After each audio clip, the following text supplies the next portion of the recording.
None. All those in favor say aye. Aye. Those opposed, nay. Motion carries. We have 3 pending and new business items tonight. The first one is fiscal year 2021 audit presentation. We have John Pfeffer with us this evening. Good evening, John. Hi, good evening. Thanks for being here. Yep, thank you. And I think I'll turn it over to John. He can give a brief update as to his findings with our 2021 update. Okay, thank you. Well, again, as always, would like to start out saying thank you again to the Heartland Township Board for having us as your independent auditors. It's a real privilege. Also, your staff does a great job, especially we're dealing with, COVID in the prior year plus this year. And it's a difficult job for everyone to, get information, make sure that it gets to us timely, because it's important as we're doing the audit that the audit is done timely and within budget. So again, I want to thank all the staff. I also would like to just have a couple of other things I'd like to mention, that when we're doing the audit, it's important that we get help during this process. And I'd just like to mention that the manager, Bob West, has done a great job stepping in. Obviously, it was his first year, or started last year when I was presenting the audit. And again, it's been basically a seamless transition. So I can't say enough about the job that he's done. Also, along with that is Susan Dryden Hogan, who is a finance director. So it's like doing the accounting for 10 businesses. And what's important to us, which I feel the same as if I was, a board member, is that the information's accurate. There's very few proposed, if any, adjustments. And that's very important for us, the state of Michigan, when they look at everything. So again, that's important so that also you can make informed decisions. Also, I'd like to mention that as we're doing the audit, probably one of the most important areas is the Treasury. So again, Kathy Horning, as always, has done a great job. The thing you have to understand is that when we come in, the treasurer has to disperse timely within 15 days. So the treasurer collects taxes, tries to earn as much interest as possible, keep the funds safe, and then timely disperse the monies to the schools, county, and different entities. So when we come in, we look at this very carefully, and we have to make a comment if this is a case, which it's always in good shape. And again, we found the same thing this year as we would in the past. But along with that, just so everyone understands, there's over $20 million that the treasurer is responsible for in investing and making sure those funds are available for different expenditures of the township. And again, I kind of look at like grandma's money. When you're the township treasurer, you got to make sure that money's there. There's no Black Tuesdays, Black Fridays that come into play. The money has to be there to pay the bills to get the highest return. And that's what Kathy's been able to achieve. So I did want to mention that. So now, as the independent auditors, what we do is when we're coming in and we do our testing, we give an opinion on your financial statements. These are really your financial statements that you prepare, and we give an opinion on it. And it's important to different entities what this opinion is. A state of Michigan's looking at it because they look at it to see if you're going to continue to get your state share revenues. They look at it for bonding. Outside entities look at it for bonding also. So it's very important. And I'm pleased to say that you have the highest level of opinion that can be issued by the independent auditor, and it's called a modified opinion. So that's very important, and I did want you to understand that. Along with that is that when you look at the finances of the township, as the auditors, we do all of our testing and everything else, but we're also looking at what kind of financial condition you're in and what's your fund balance. And again, if the graphs should be available on the township website. If you look at the first one, which is a pie graph, for the residents of the township, you'll see that a significant part of the revenues of the general fund come from state share revenues. And it's $1,351,000. So the general fund's revenues mostly come from the state, which is income taxes and sales tax. So when we go through a period of time, when COVID hits businesses, restaurants are closing, your state share revenues could be affected. They haven't been currently, but this could happen in the future, so we always have to kind of monitor that. And with that is what is your fund balance? In your general fund is very healthy. You are able to, without making transfers, add to your fund balance, but even after transfers, you were able to add 11% to your fund balance, which was good. What I also look at is, as a resident, what would a resident, where was the money spent, from that standpoint, are there, what occurred during the year? And I do have to say that a lot of things were accomplished. First of all, you were able to purchase additional land for Settlers Park, along with the easements. I mean, that's a great thing. This park is very important to the township residents. I've been there. It's an excellent place to go. And along with that, you have the good old Springer Field that's been around for a number of years. You made improvements to that, which is good. Playground projects, again, for the families of Heartland Township.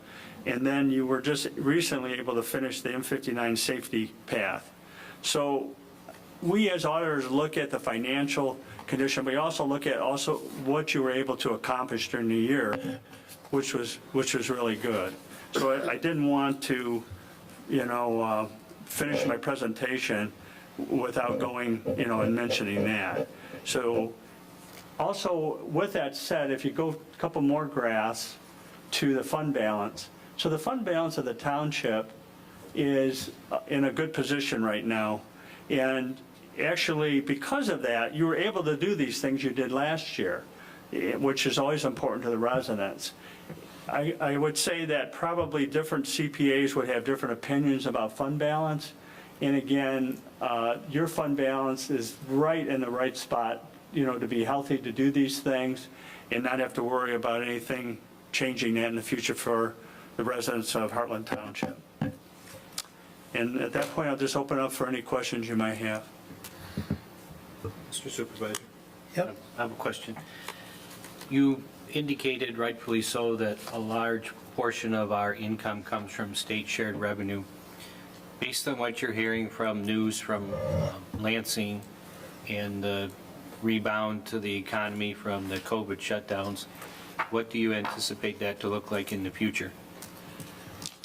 That's a good question. So what Matt, we were concerned about it, especially, again, we have a significant governmental auditing practice, but we also have a significant small business practice. So we're in the trenches.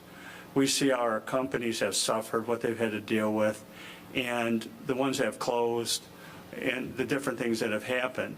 And there can't, right now what's being projected is there's not going to be any change to it.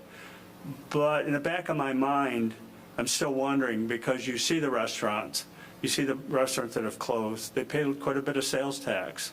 And, we have other manufacturing companies too that have closed, and actually some that have left the state. So we have to be concerned, about that. And so with that, Matt, I would just say, just keep that in mind as you're budgeting, not to budget, keep increasing your projected state share revenues. Probably better to err with reducing them some. But we haven't really heard anything that would dramatically change that right now, because with the businesses that did close, a lot of other ones did pretty well, And so from that standpoint, there was some kind of trade-off there.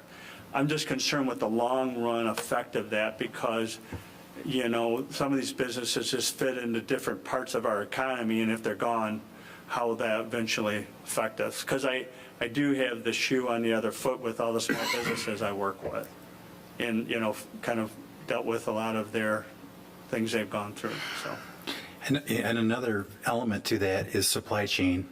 Right. And we are seeing that in our business right now. We can't get product. We can't get a plastic cup. Right. And at the end of the day, you know what's going on in the automobile industry. You can't get a chip that basically is the brain of the car. Right. And those things, and help me along here, but I believe a big part of the state shared revenue is sales tax. Is that correct? That's correct. So there might be a demand for product, but if you can't get it, Right. there's outside influences could really have an impact on that.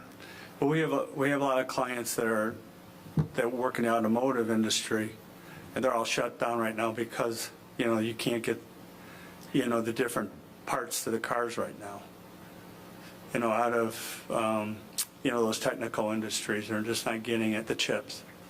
Because of that, that's what's happening. So that's, it's kind of iffy right now with that. What's going to happen? Thank you. Other questions? I have one more question. Yep. For some reason, I don't know, after the 8 or 9 years, this question's never crossed my mind before, but everything you said in your presentation this evening was good news, but it was specific to our general fund.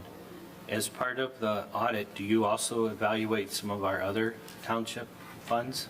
Yes, we do, Matt. And, the water, sewer, you've made a lot of really big steps there paying off debt. And I believe last year, trying to remember off the top of my head, but I think about 3 or 5 million in debt you guys paid off on bonds, which was really good. So when you're paying down those bonds, you're cutting your interest rate. So you've accomplished a lot with that, and some of the refunding you've done on the bonds have really helped. Thank you.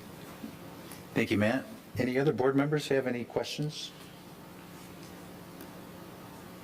John, is there anything that at all that looks like would be a concern, or are you comfortable with where everything is at this point? No, it's really good. So you guys are in a good position, like I said, with the fund balance. The management letter, there are no comments. And again, we try to nitpick when we can so that we do have something in there, but there's nothing that we could find. So we worked hard looking, but I do want everyone, again, not so much the board members that have been here, but the new board members understand. One thing about our firm is the partners are heavily involved in the audit. So I'm out here working on the audit. It's not like we're sending out staff that isn't experienced. We work different than some firms do. It kind of catches off guard when someone says that they finished the audit with 2 people in 3 days, and we're 7 days, and there's 4 of us. We go, are we a little bit slower than them or whatever? But I think it's just because we want to find everything and make sure that, we've looked under everything we can, and it's just good for you guys too, when we do that. So. Well, thank you so much. Yeah, thank you. Appreciate it. Thanks, John. And if you could at some point approve the audit report. I'll move to approve the audit report as presented. Yeah. Support. Motion by Treasurer Horning, second by Trustee Germain. Any discussion? Being none, all those in favor say aye. Aye. Those opposed, nay. Motion carries. Thank you. Thank you. Yeah. Okay, we have item 7B, 2021 wastewater treatment plant annual sampling and reporting. So I'll jump in here. This is a new 3-year renewal for the former wastewater treatment plant site. We have a groundwater monitoring plan that the state requires since that plant was closed. We've been in it since 2012.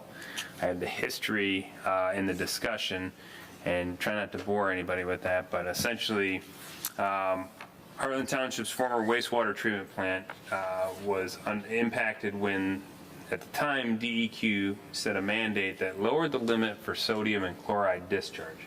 That is a byproduct of wastewater treatment plants, and at that point, we became in violation of it. Essentially, that was the point in time in which the township worked collectively with their own township and the Livingston County Drain Commission and formed the Livingston Regional Sewer System, which it was option 1 would have been to upgrade the water treatment plant or connect to the Livingston Regional and send it to Genesee County. We chose the Genesee County path and in turn abandoned the former wastewater treatment plant. What is currently Settlers Park was the property in which the groundwater discharge trickled into. Because of this exceedance of sodium and chloride, the state immediately said you have to drill. I believe it was 32 wells at the time back in 2012, and you have to monitor those quarterly basis. And you will do that until the salt dissipates, or the potassium and chloride. Where we're at today is we're down to 8 wells. Wood is the name of the company that does this work for us and has since 2012. You may not recognize the name Wood because it's changed names 4 different times.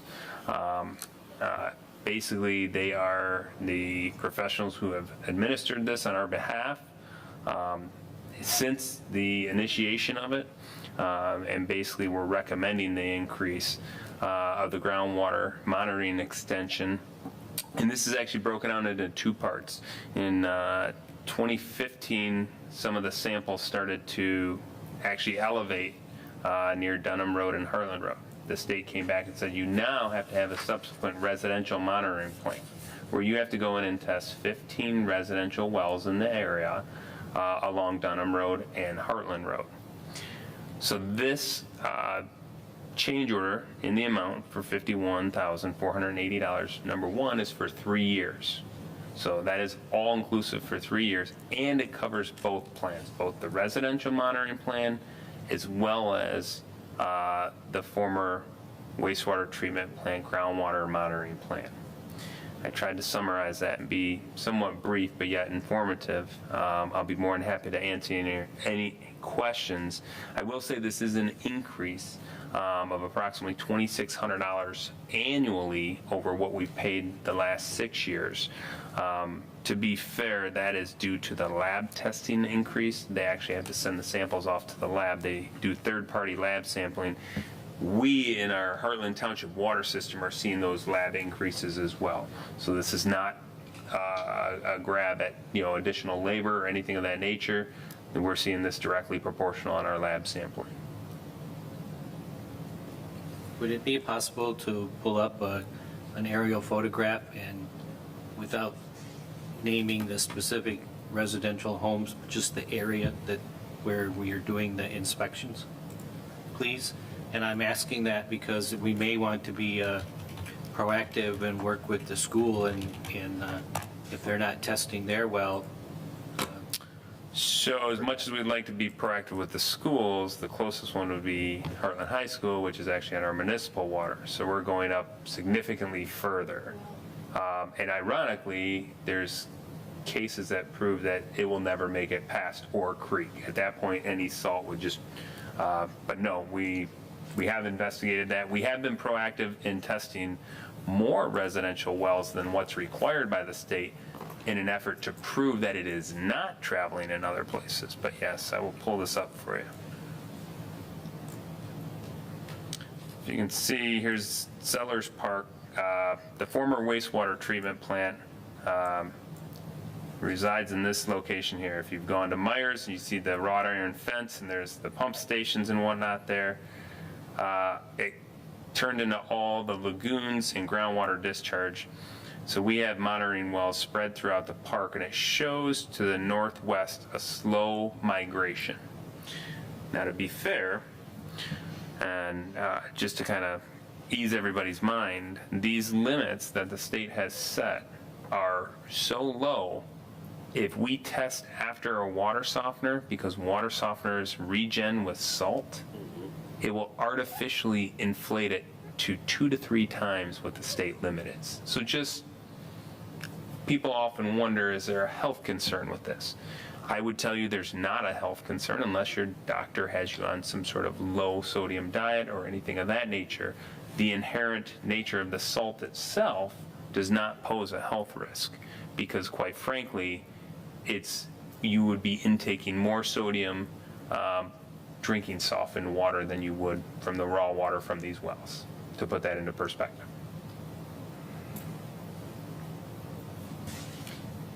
So again, the residential wells are generally in this vicinity, and that's covering the residential wells, and obviously not residential homes that are connected to the municipal water, but rather people with their own private wells. And Bob, weren't the last samples in that area stabilized? You know, in the groundwater monitoring plan, we made a big push 3 years ago. We went from, we were at 12 monitoring wells, and we convinced the state of Michigan to reduce it down to 8. Since then, there's been relatively no change, just been stagnant, which is a good thing. But we're not really pushing the state to remove more because they feel that they gave us a big chunk by removing 4 of them.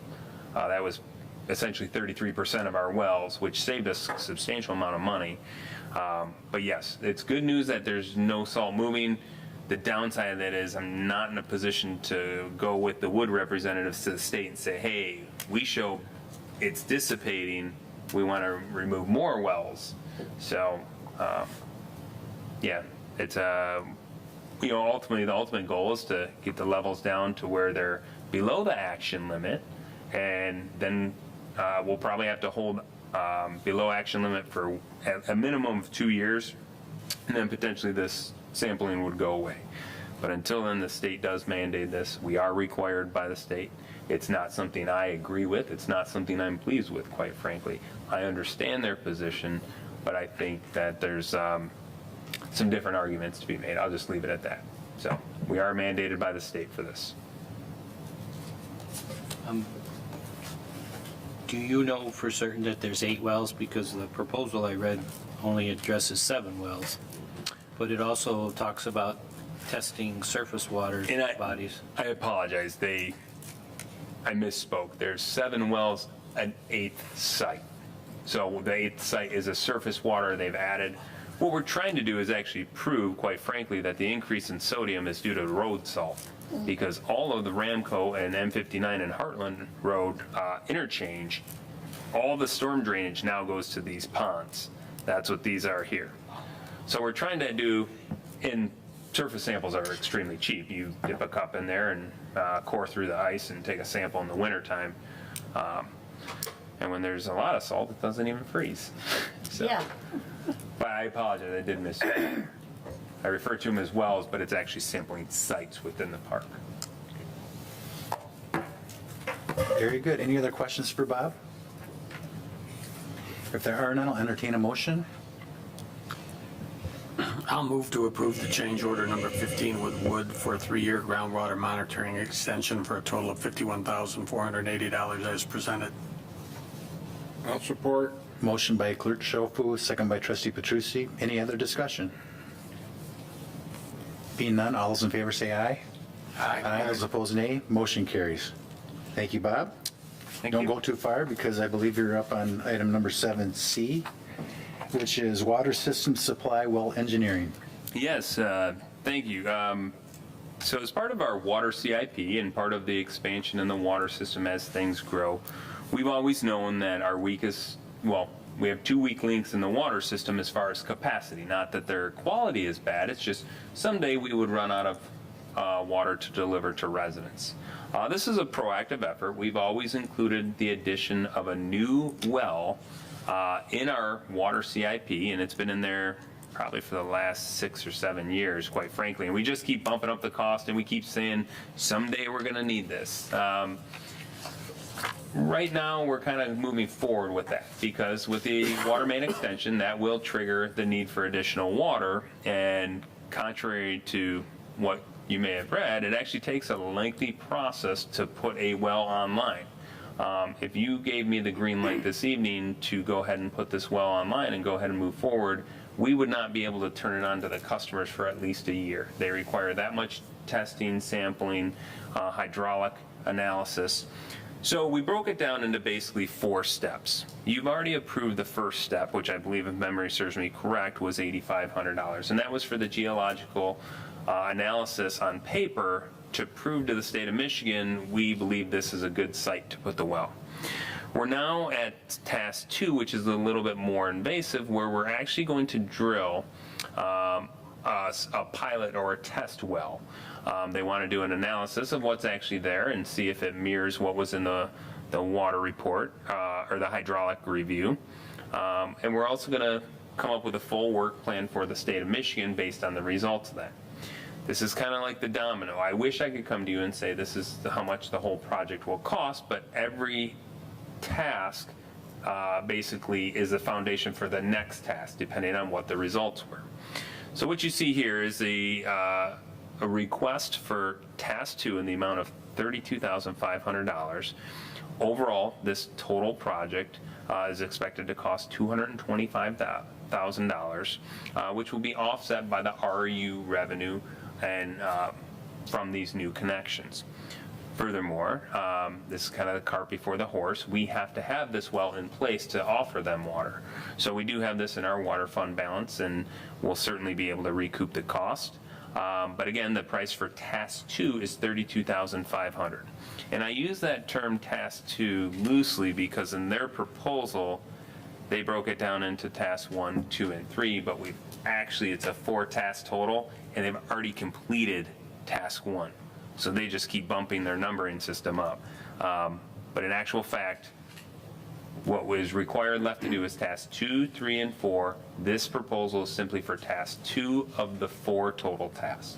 And all 4 inclusive will add up to $225,000 or less, according to our projections. So I have a question on that. Sure. We're going to spend $250,000 just on testing before you even... No, that is $32,500. By the time we actually put a well in... The well is inclusive of the 225? I'm sorry? The new well is part of that 225? 225 is Thank you. turnkey to where the full control panel and our SCADA system where we can control it from our phones and from home. That is now state requirements. Not that we need to have it on our phone, but rather we have digital controls. Okay, thank you. Yep, absolutely. Questions from the board? I'll let others go first so I don't monopolize the time. You have the floor, Matt. Okay. For the people who are watching, can you tell them what task 3 and 4 will be in the future? Well, essentially, tasks 3 and 4 will be doing an analysis and doing pump drawdown tests into the aquifer. We've done aquifer and hydraulic analysis. We have to verify that with field actual pumping tests. The 4th one will be for the completion to actually get the well online with the control panel, the bacteria testing to make sure it's safe, to make sure it's clean, and to pipe it to the water plant. So at that point, we can turn it into a part of our system. In very general terms, now obviously they all hinge on whatever the prior task was. In essence, in a very bad situation, we could do a test pilot well and it comes back and says, there's not as much water down here as we thought.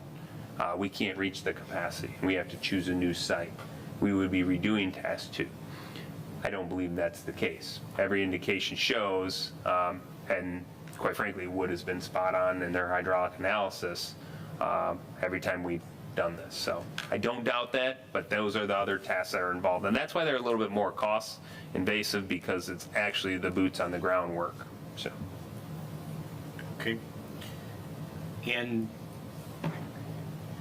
in the written proposal, it indicates that the township will pay the drillers directly. Do you anticipate coming back for a budget approval for that task in the future? We will bring it before you just for budgetary purposes and for transparency. It's very unique in that due to Homeland Security, we're very strict on who we let work on our water system. It's generally not a process that's put out to bid, but more based on qualifications. So we have a contractor that we've used historically and is pretty much the only contractor we allow to work on our wells for that reason. So now we competitively shop it to make sure his price aligns well, or that company's price is within alignment, and then we'll bring it back to you for further review. I just want the rest of the board to know that we're authorizing, I think it's $32,500, basically in professional services and laboratory expenses. It does not include the cost to install the 6-inch diameter observation well. Will that well, if it's a test well and it comes back and it meets the standards, be able to be used as the permanent well? Yes, and depending on how no pun intended, how well it looks, we may potentially upsize it because we can get more capacity. If you know, they're reaching water at very shallow volumes, we may come back and say, okay, go bigger, so we can get max capacity out of it. Whatever the state will approve. So that's kind of where we're at right now. Thank you. Any other questions? Being none, I'll have entertain a motion for the water system supply well engineering. I'll make a motion to approve the Wood contract for $32,500 to complete task 2 of the installation for a new water distribution well for Heartland Township. Support. Motion by trustee Germain, second by trustee O'Connell. Any other discussion? Being none, all those in favor say aye. Aye. Those opposed, nay. Motion carries. Thank you. And I forgot to add, there at this point in time, which you're going to find out here shortly, we don't know all the ARPA rules right now, but this particular project has an extremely high probability of being eligible for the ARPA funding. Not trying to gear you in one direction or another, just want to explain the options as they come down the pipeline. Thank you. And we'll go to board reports. So we start with trustee McMullen, No report. trustee Petrucci, No report tonight. clerk Shofu, No report. treasurer Horning. This is National Senior Center Month, and the Senior Center now, it's having a grand reopening because of COVID. So many things were shut down either on Zoom or not existent at all, such as card games and things. The center's pretty much back up and running. The music programs are back, and so they're having a grand reopening next week and a celebration, so it's kind of a nice thing. I'll be gone the second meeting of September for my treasurers conference. And lastly, John said a lot of good remarks about the treasurer's department, and I have to recognize and thank my deputy, Donna. She does an excellent job. She's my right-hand person. She's always looking for new banks and helping to diversify the funds. She's really detailed and accurate, and she has a great reputation in this county. We've both been on the board for the county treasurers, but she's been asked to run for treasurer of where she lives. Whenever there's an election, she gets phone calls for jobs, so the township is very fortunate to have Donna. She's been in treasury work for 18 years, and before that, mortgage work, so she just does a fantastic job. That's it. Thank you. And trustee Germain? One thing I wanted to bring up is that one of the directors at the Heartland Teen Center has written another grant to install a basketball hoop at the Teen Center, the old Heartland Township Hall complex. So working with the DPW department, we're in the process of coming up with some plans, and if we're going to install it this year, it has to happen, I think, by October 15th. So I just wanted to let the board know what exciting things may be happening there. Thank you. And trustee O'Connell? No report. I have no report this evening. Our work session is manager's report and the American Rescue Plan, what is in the realm of possible of what we know today. So, and John Pfeffer's going to stick around here for a little bit and help us along with that. So we'll take a brief recess and then we'll go into our work session. We're going to move over to the small room. Kind of, we got a brief presentation.